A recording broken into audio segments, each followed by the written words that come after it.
Students of LLB second year, कल article 19 पे जो लेक्चर चल रहा था उसी के सीरीज में कल मैंने स्कोप ऑफ आर्टिकल 19 की चर्चा की थी और कुछ केसेस शेयर किए थे आपसे, जिसमें कि अलग अलग एक्सपेंशंस आर्टिकल 19 के बताए गए थे। उसी के क्रम में आज का लेक्चर कंटिन्यू करते हैं, जिसमें कुछ और केसेस हम देखेंगे। स्पेशली कल इस केस की चर्चा मैंने की थी। एक केस आया state of Karnataka versus associated management of P&S school, AIR 2014 का ये केस है। इसमें जो सुप्रीम कोर्ट ने जजमेंट दिया उसमें ये कहा कि कोई भी स्टेट मदर लैंग्वेज के नाम पर या मदर टंग के नाम पर किसी के ऊपर कोई लैंग्वेज थोप नहीं सकती। बहुत ही ब्रीफ में जो जजमेंट है वो इस तरह से है कि right to choose medium of instructions, ये तो राइट हो गया। A constitution bench of Supreme Court in case of state of Karnataka versus associated member of P&S school expanding the scope of the right to freedom of speech and expressions, यानी freedom of speech and expressions के right को expand करते हुए इस case में constitution bench ने decide किया held that the state could not impose the language considered to be mother tongue as the medium of instruction in primary school। यानी प्राथमिक स्कूलों में कोई स्टेट मातृभाषा के नाम पर कोई लैंग्वेज विशेष को सभी के ऊपर थोप नहीं सकती है। इसी के जजमेंट्स के कुछ पॉइंट्स और हैं। The children of linguistic minority the court ruled would be at liberty to choose their medium of instructions, यानी अगर लिंग्विस्टिक माइनॉरिटी के स्टूडेंट्स हैं तो वो अपने इच्छानुसार भाषा चूज कर सकते हैं। लिंग्विस्टिक माइनॉरिटी का मतलब क्या हुआ, यहाँ पे थोड़ा सा मैं समझा दूं कि कर्नाटक एक स्टेट है जिसकी जो वहाँ का स्टेट का लैंग्वेज है वो है कन्नड़। अब मान लीजिए कि बहुत सारे लोग जो आउट ऑफ कन्नड़ के हैं, आउट ऑफ कर्नाटका के हैं, वहां पर रिसाइड करते हैं, किसी काम के सिलसिले में नौकरी करते हैं या व्यापार करते हैं, तो नेचुरली उनके लिए कोई अलग से स्कूल तो है नहीं। अब वहां के अगर प्राथमिक स्कूलों में, यानी जो कन्नड़ सरकार की तरफ से प्राथमिक स्कूल चल रहा है, उसमें वो एडमिशन लेते हैं, तो नेचुरली उनकी कन्नड़ भाषा है नहीं। तो ऐसे कंडीशन में अगर वहां पर केवल कन्नड़ में ही इंस्ट्रक्शंस दिए जाएं या राज्य सरकार एक ऐसा आदेश जारी करे कि प्राइमरी स्कूलों में जो मीडियम ऑफ इंस्ट्रक्शंस होंगे वो केवल कन्नड़ में ही होंगे, तो ऐसे जो गैर कन्नड़ भाषी स्टूडेंट्स हैं, छात्र हैं, उन्हें बहुत परेशानी होगी। तो इन बातों को लेकर सुप्रीम कोर्ट में मामला चला और मामला कॉन्स्टिट्यूशनल बेंच तक गया कि क्या किसी स्टेट को यह अधिकार है कि वो अपने स्टेट की जो लैंग्वेज है उसी लैंग्वेज में बाध्य करे कि उस लैंग्वेज के अलावा कोई लैंग्वेज नहीं बताया जाएगा या किसी दूसरे में इंस्ट्रक्शंस नहीं दिए जा सकते। तो इस मामले पर सुप्रीम कोर्ट ने डिसाइड किया कि नहीं, किसी भी बच्चे को जो उस भाषा को नहीं जानता उसे मदर टंग के नाम पर उसे बाध्य करना ये गैर कानूनी है, ये अनकॉन्स्टिट्यूशनल है। तो इस तरह से उसको अपनी भाषा चूज करने का आर्टिकल 19(1) में एक अधिकार है। However, it was clarified that the state could impose the official language as medium in government-aided and recognized primary school। हालांकि सुप्रीम कोर्ट ने यह भी कहा कि ऐसे स्कूल जो सरकारी स्कूल है या सरकारी सहायता प्राप्त स्कूल है, उसमें सरकार जो है राजभाषा को लागू करने के लिए प्रभाव डाल सकती है या उसके लिए बाध्य कर सकती है। तो ऐसे कंडीशन में जो गैर उस स्टेट की जो भाषा है उसको न बोलने वाले जो है उनके पास ये अपॉर्चुनिटी है कि वो ऐसे स्कूल में एडमिशन ले लें जिसमें कि ऐसी बाध्यता नहीं हो। तो अगर आप सरकारी स्कूल में ही पढ़ते हैं या सरकारी सहायता प्राप्त स्कूल में पढ़ते हैं तो वहां पर तो सरकार की बात को माननी पड़ेगी। लेकिन अगर आप गैर कन्नड़ भाषी हैं और आप अपनी भाषा में पढ़ना चाहते हैं तो आपके लिए सुविधा है कि आप दूसरे स्कूल में एडमिशन ले लें। लेकिन ऐसा नहीं हो सकता कि सारे प्राइवेट स्कूलों में गवर्नमेंट के इंस्ट्रक्शंस के अनुसार करना पड़े, फॉलो करना पड़े कि वो जो इंस्ट्रक्शंस हैं वो केवल कन्नड़ भाषा में ही देंगे। तो इस तरह से ये बहुत सारे स्कोप्स थे जिसमें कि आर्टिकल 19(1) का एक्सपेंशंस बताया गया था। ये छोटे छोटे टॉपिक्स थे। आर्टिकल 19(1) का एक जो मेजर पार्ट है वो है फ्रीडम ऑफ प्रेस। तो चूंकि फ्रीडम ऑफ प्रेस के जो केसेस हैं वो 1950 से ही स्टार्ट हो गए थे, लेकिन मुझे ऐसा लगा कि पहले छोटे छोटे जो टॉपिक्स हैं उसको कवर कर देना चाहिए, क्योंकि आर्टिकल 19(1) में फ्रीडम ऑफ प्रेस पूरा एक क्वेश्चन बनता है और ये काफी बड़ा लंबा चौड़ा पार्ट है, क्योंकि इसमें फिर फ्रीडम ऑफ प्रेस भी आता है, उसके बाद प्रिंट मीडिया, इलेक्ट्रॉनिक मीडिया भी आता है। प्रेस एक्चुअली प्रिंट मीडिया का पार्ट है। आज की तारीख में पूरा का पूरा जो मीडिया है वो आर्टिकल 19(1)(a) के अंतर्गत शामिल है। और जो मीडिया है वो दो तरह का होता है, एक प्रिंट मीडिया और एक डिजिटल मीडिया या इलेक्ट्रॉनिक मीडिया।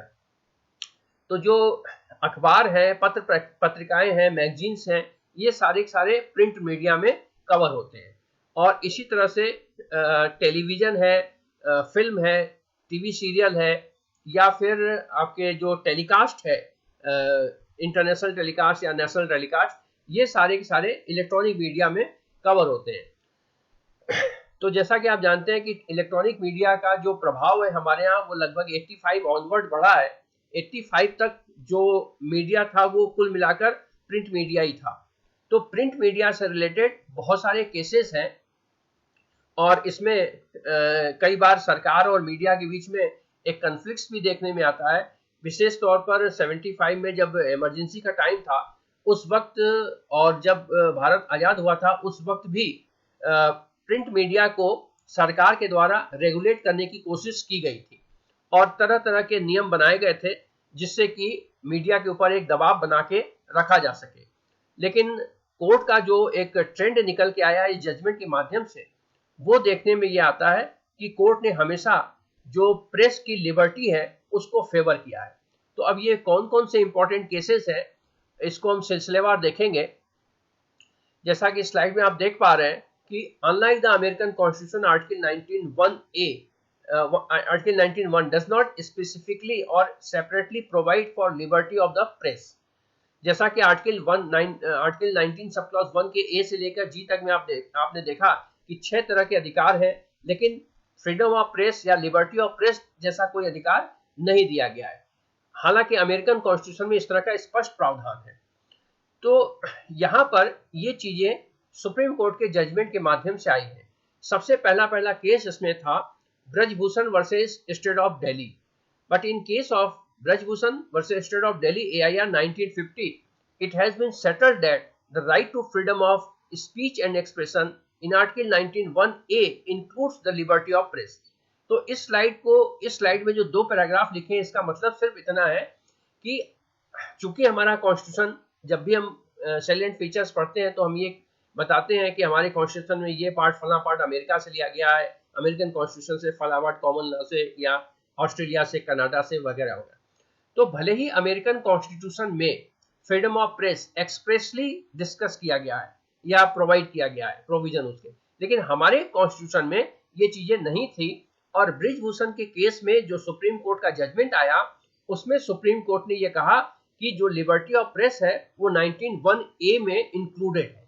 तो इस तरह से इस जजमेंट के बाद हमारे कॉन्स्टिट्यूशन में और अमेरिकन कॉन्स्टिट्यूशन में कोई अंतर नहीं रह गया, यानी लिबर्टी ऑफ प्रेस जिस रूप में अमेरिका में है उसी रूप में इंडिया में भी है।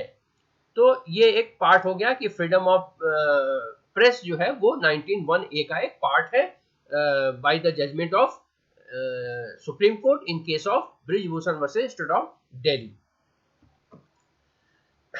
अब देखते हैं कि फ्रीडम ऑफ प्रेस के क्या क्या अलग अलग रूप है और उसमें क्या क्या जजमेंट्स आए हैं।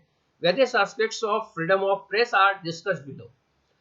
पहला, no pre censorship on press. एक केस था King versus Dean of state Asaph 1784 का। ये केस सिर्फ इसलिए है कि इस केस का इम्पैक्ट पड़ा हमारे इंडियन जुडिशरी पर भी और इसी के रेस्पेक्ट में एक इंडियन जुडिशरी का भी डिसाइडेड केस आया। तो पहले देख लेते हैं कि इस केस में क्या कहा गया। इन एन इंग्लिश केस, ये Lord Mansfield defined the liberty of press as printing without previous license subject to the consequences of law। उन्होंने लिबर्टी ऑफ प्रेस का मतलब समझाया कि लिबर्टी ऑफ प्रेस का मतलब क्या है। लिबर्टी ऑफ प्रेस का ये मतलब बताया कि कुछ भी छापने से पहले आपको बिना लाइसेंस के आप छाप सको, यही लिबर्टी ऑफ प्रेस है। जैसे कि यहाँ पर एग्जांपल के तौर पर बता दें कि रिसेंटली बगल में आपकी चाइना है, तो चाइना को अगर आप देखेंगे या रशिया को देखेंगे, तो यहाँ पर जो प्रेस है वो पहले क्या छाप रहे हैं इसके लिए सरकार को उन्हें दिखाना पड़ता है, एक तरह की सेंसरशिप है, अपनी मर्जी से नहीं छाप सकते। जबकि उल्टा इंग्लैंड और अमेरिका की जो प्रेस है वो पूरी तरह से स्वतंत्र है और वो कई बार ऐसी चीजें भी छाप देते हैं जो कि सरकार के अगेंस्ट है या सरकार की पॉलिसी का क्रिटिसिज्म भी है, तो वो छाप लेते हैं। भारत में भी इस तरह की लिबर्टी 1950 में ब्रिजभूषण के केस के बाद मिली, लेकिन यहाँ पर एक रिफ्ट जरूर बना रहा कि कभी भी सरकार को ये अच्छा नहीं लगा कि कोई भी सरकार कोई भी अखबार उसकी आलोचना करे या उसके आलोचनात्मक व्यू को छापे। तो इन चीजों को लेकर पिछले 30-35 सालों के इतिहास में हमें अक्सर ये रिफ्ट देखने को मिला है कि सरकार ने कई तरह से प्रेस पर एक बंदिश लगाने की कोशिश की और फिर प्रेस सुप्रीम कोर्ट में गई और सुप्रीम कोर्ट ने उस बंदिश को रूल आउट कर दिया और इस तरह से फ्रीडम ऑफ प्रेस को मेंटेन रखा।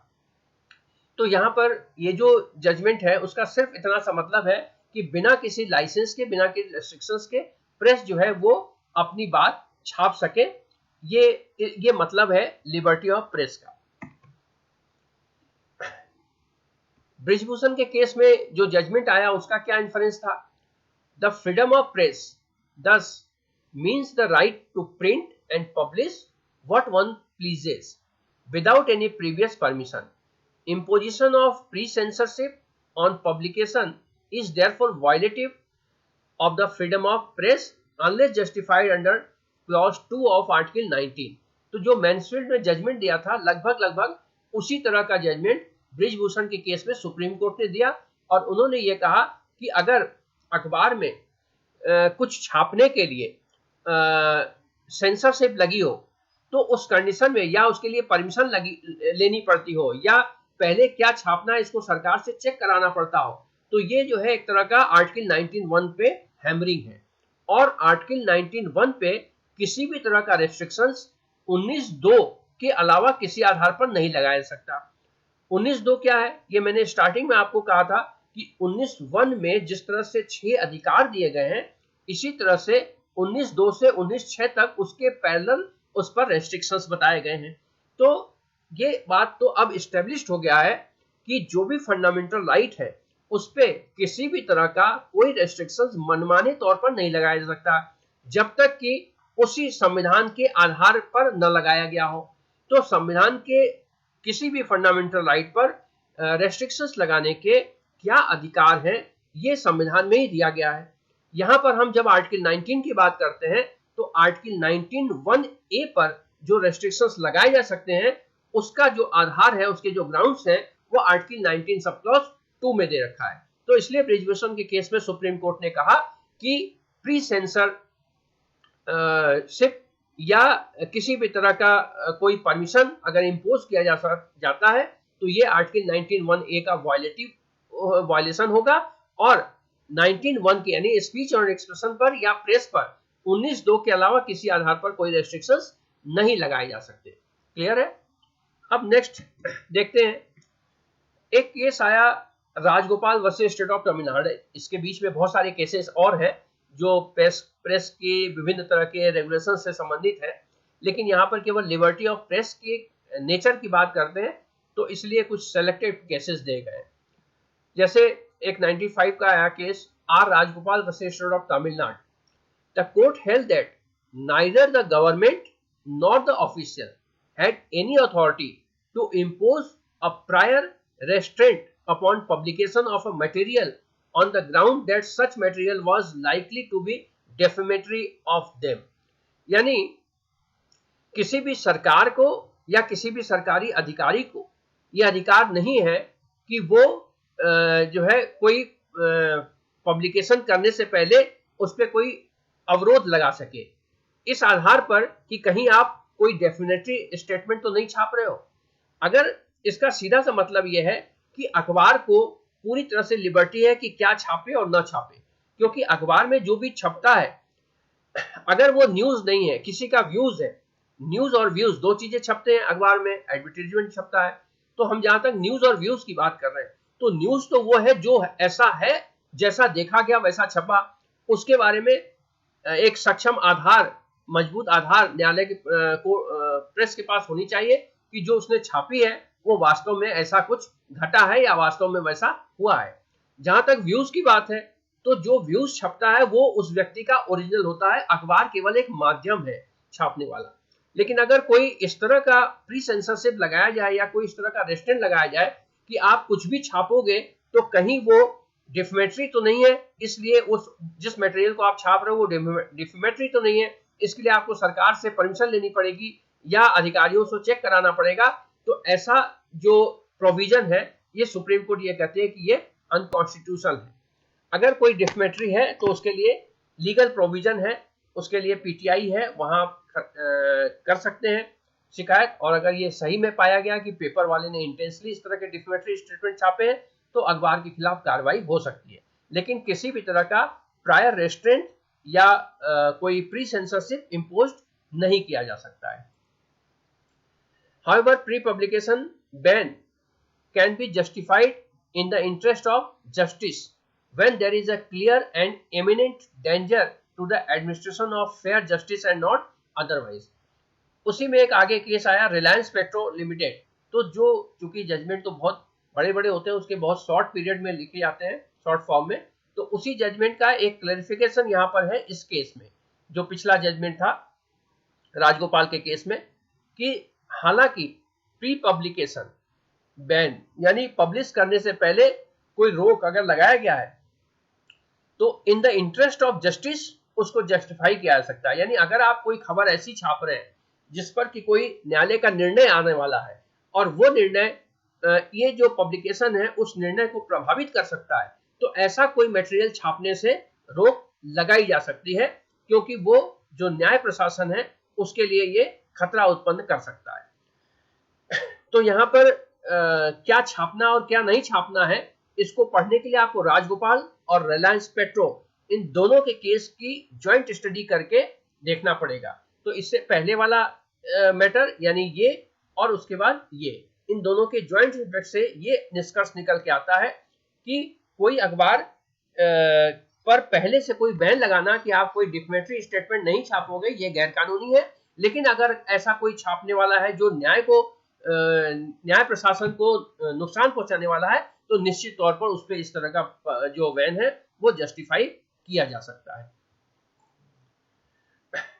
इसी तरह से एक प्रोविजन और है कि likewise prohibition on press media from publishing any call for बंद एंड हड़ताल would be violative of right of the people to know and receive information secured under Article 19(1)(a। ये एक एस सुदीम वर्सेस यूनियन ऑफ इंडिया के केस में ये कहा गया कि अगर किसी बंद या हड़ताल के बारे में कोई सूचना डाली गई और उसको रोकने के लिए कोई प्रोविजन लाया गया तो ये भी वायलेटिव है। यानी किसी अखबार को ये कहा जाए कि अगर कोई किसी संगठन के द्वारा कोई बंद का आह्वान किया जा रहा है या किसी हड़ताल का आह्वान किया जा रहा है तो ऐसी सूचना अखबार न छापे, ऐसा रोक लगाया जाना 19(1)(a) का उल्लंघन है। क्योंकि ये बात स्पष्ट हो गई कि जो प्रेस है वो तो केवल मीडियम ऑफ एक्सप्रेशन है, उसके पास जो भी खबरें आएंगी उसका छापना उसका कर्तव्य है। वहां पर अगर आप कोई इस तरह का रिस्ट्रिक्शन लगाते हैं कि आप ये छापो और ये न छापो, तो वो रिस्ट्रिक्शंस 19 सब क्लॉज 2 के आधार पर ही हो सकता है, अदरवाइज नहीं हो सकता। तो अगर इस तरह का मनमाना प्रोविजन लगाया जाता है, मनमाना रोक लगाया जाता है, तो ये सुप्रीम कोर्ट कहती है कि ये 19(1)(a) का वायलेटिव है।